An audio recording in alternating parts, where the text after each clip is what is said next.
Ladies and gentlemen, we are gathered here today to remember a great friend, a hero to us all, and something that touched the hearts of each and every one of us.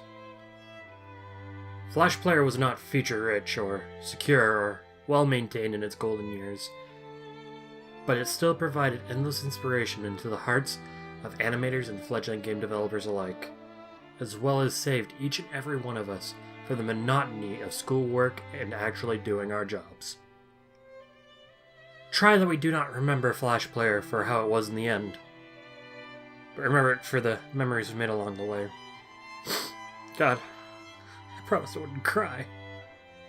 Christ, just use a fucking emulator! Oh, right, guess that makes this whole thing a little bit overkill, doesn't it?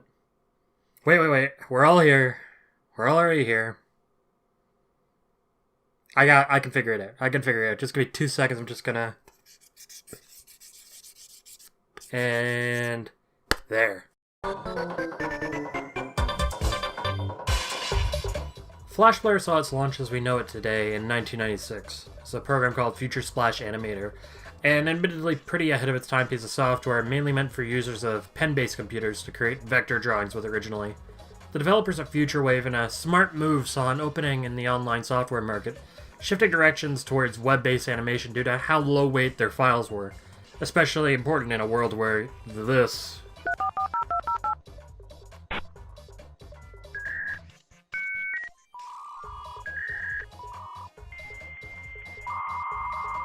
was blisteringly fast.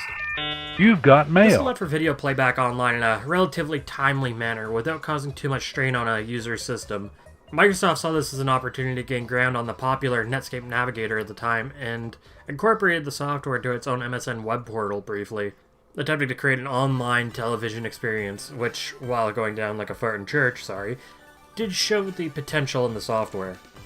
By November, Future Wave would end up purchased by another company by the name of Macromedia, which, if you used Flash in the early 2000s, you might have heard of, who split the software two ways. The first simply being named Flash, created for animating and developing, and the second being Flash Player, which is what we're focusing a bit more on today, which was made for displaying content. Maybe I'll talk about Flash itself another time, but it's a little bit beyond the scope of this video, and honestly, it'll likely see use for a long time, given how popular it still is for cartoons. Flash Player hit the world by storm as the 90s rolled on. Due to its small footprint, it meant that websites could easily include it as a way to spice things up compared to just using HTML. Macromedia itself setting the trend with their own website very early on. This is where we get such great things as movie sites having previews baked in or music players on people's homepages, and that fun little warning on your web browser that you aren't going to be able to view the page properly if you don't have Flash Player installed. Macromedia was on a roll. Nothing could possibly slow them down, and they were poised to be one of the big players going, oh, who am I kidding? They were bought out in 2005 and immediately shut down. Well, who bought them then? Well, friends, I don't want to alarm you, but it was Adobe. In an ironic turn of events given history, Macromedia and Adobe were rivals across the board and had multiple public legal battles over trademarks and copyrights.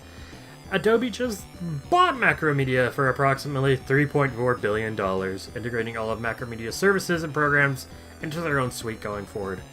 And, in typical Adobe fashion, now holding the keys to a platform that's industry standard, they proceeded to repeatedly drop the ball, failing to address security concerns in a timely manner, attempting to close access to the development of tools, requiring Adobe themselves to sign off and gain royalties on any software before backpedaling on that, and failing to have Flash actually evolve with the changing online landscape.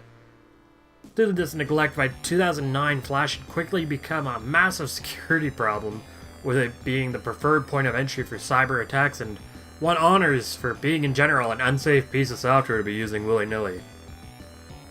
By 2012, 47.5% of users were vulnerable to attacks from using Flash Player on their computers, and it just kept getting worse from there.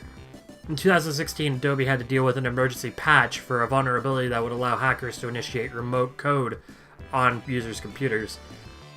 And during all of these issues, public figures were starting to take notice, and people like Steve Jobs were very publicly denouncing the software. And that's, I think, where the nails start to go into the coffin for Flash Player. You see, between these vulnerabilities and one of the biggest players in the, at the time, rapidly growing smartphone and tablet market refusing to offer Flash as a service outright on their devices, while publicly stating that there's something seriously wrong with their software, it can really start to take a toll. And with newer technologies taking the reins for web development such as HTML5, it started to become harder and harder to justify running a site off of what was now a quite badly aged program. Thanks, Adobe! Now, of course, Flash Player did have its uses besides playing movie previews and making your websites lag. There were a couple other things Flash Player was pretty well known for, especially in the early 2000s. God, I want to go back! Take me back! Man, Flash was a bloody C- in gym, but you should see its art grade. Games and online animation are what most people are going to immediately think of as someone mentions Flash Player. Websites like Albina Black Sheep, Addicting Games, and Newgrounds were the ire of every computer science teacher and stoogey middle management type in the developed world in the mid-2000s, and offered an entry point for fledgling animators, artists, and game developers' works to be seen by the masses, well before the era of YouTube. Creativity ran wild on these websites. It was a proverbial wild west of content ranging from the wholesome to the edgy to everything in between. There were no real limits to what could be put out there for better or for worse at times. If you could figure out how to make Flash bend to your whims, the world was your oyster. It was an incredibly raw experience. Just a bunch of people having fun, making some cool stuff, and sharing it with the world. Very early internet. I think it's fair to say when I say Flash, you immediately think of either the games or the animations. There was also a lot of porn, but we don't talk about that on this wholesome PG YouTube channel. Touching myself makes it pick up. No! If your porn name could be any mass of water, what would it be? Personally, I think mine would be Storm Surge. That feel when you get icy hot on your dick? We're like 10 minutes into the stream and we already have crabs. Shit down my throat and call me Jerry Seinfeld. When are we gonna have our Josh Peck fucking calls everybody a party? Garfield Kart is one of the saddest and erotic stories that has ever graced a children-only rating. Tommy Staten made a panel down in his love shack. The only bee I've ever felt sexual attraction to is Jerry Seinfeld as a bee. Ladies and gentlemen, Sliv has sent us all a message that he touched his cock after he made hot sauce and mustard with his finger, and he is now in serious pain, and thus... The first real success stories from this wacky mess of movies and games arguably stemmed from Newgrounds. Tom Fulp, who created the site and built it up to being one of the top 50 websites on the planet at a time, is also known for dabbling pretty heavily in innovation and pushing the limits with Flash, starting with his Pico school game, which on paper was a technical impossibility given when it was created, but through creative tomfoolery, no pun intended, he was able to program a proper game in a program that, at the time, technically speaking, had no way to actually program it. He was also one of the first people to move a Flash game over to being a full commercial release, with Alien Hominid back in 2004. This was the same year the Numa Numa Dance came out if you really want to feel old, but that's neither here nor there. Following this, other games would get similar treatment and have their evolutions move them from small, free web games to full-fledged releases, especially as the 2010s started rolling around and indie games started to really gain traction on marketplaces. Meat Boy became Super Meat Boy, Fancy Pants Adventures evolved into a full release from 3 great Flash games, How to Fool Boyfriend started as an April Fool's Day joke, Line Rider, all these games were originally Flash games and they ended up going big time, and that's just honestly the tip of the iceberg. Now, that said, in other cases we'd also see the same in reverse. A popular game getting shrunk down to being something you could just play on your web browser at any time. Alternate Flash Sonic, Super Smash Flash, every puzzle game ever, fucking Doom. Really, there was something for everyone, and that's before we get into the original Flash-only stuff as well. Games like Toss the Turtle or any of the other games where you upgrade a character and try to get them to go as far as possible or do something as fast as possible that were so addicting, especially given how bite-sized they were for the instant gratification. Snailiad, a totally original Metroidvania where you play as a cute snail, all those tower defense games, Interactive Buddy, that one game that kid always played in your class where you run in 3D. Madness, oh man, I was obsessed with Madness once upon a time. I even went as Hank for Halloween one year. Newgrounds Rumble, which was a Smash clone that honestly holds its own weight in my opinion. Happy Wheels and WAP, but I'll be honest, I'm not a Let's Player in the 2010s trying to piggyback on PewDiePie's success, so I don't really care about those ones. One Chance, which was a sad end of the world game, which was a charming art piece of a game in its own right, the game that you just lost. And hey, if you love Carpal Tunnel, there's probably a clicker game for you. That's not to say it's all sunshine and rainbows, of course. For every toss a turtle, there's a beat the shit out of Britney Spears simulator. But the good stuff really shines, and in a lot of cases, Flash games deserve a lot of the same respect as full releases.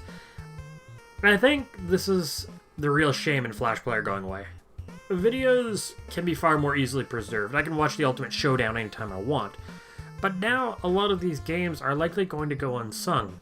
Because a huge benefit they have is how easy it is to play these games. Ease of access is absolutely the #1 reason to go back to a Flash game. Sure, things like Ruffle exist, and I'll be linking it down below because it's a great tool, but there's something we're really losing in just being able to load a site on almost any computer and having access to a library of titles from people of all walks of life. That said, I can't understate the importance of Flash movies either. So many content creators got their starts on Flash websites. Ego Raptor, Happy Harry, Ed's World, I can go on.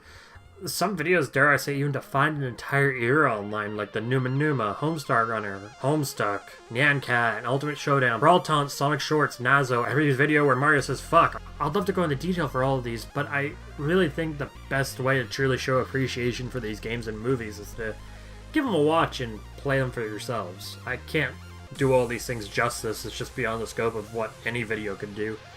And you might find something cool in digging around that you might have missed or even have been too young at the time to really see when it was at its peak. Even in doing my research the last few weeks, I admittedly lost way too much time finding new Flash games and movies I'd never even heard of or checked out before. It's insane how even in videos, creators manage to make their experience truly unique and really innovate using the platform.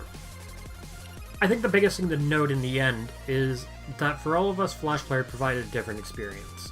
Depending on when we looked for something or what we looked for, our stories can be totally different because of just how much Flash content is out there. The range is so wide from people who only used it for YouTube back in the day, and maybe if they're feeling a little bit adventurous and cool math games, to people who check every day to see if they could be the first to witness some cool new thing. I truly believe that Flash provided inspiration for a lot of what we see now online, and it's really a huge time warp to go back to. When you go back to these games and videos, it's almost like you're right there again in 1999, 2005, and 2010. It takes you back to good times, happy memories, while putting the wrong thing in class and getting in shit for it. You know, fun. Which is why I think we need to save Flash. That's right, there's still time, but we gotta act fast. Yeah. We need to get flashing trending, boys. We need to get hashtag flashing trending. Get the word out there. Tell everyone you know. Flashing is cool again. In fact, that's what I'm going to do. I'm going to get up right now. I'm going to go outside and I'm going to tell everyone who will listen with me to start flashing right now.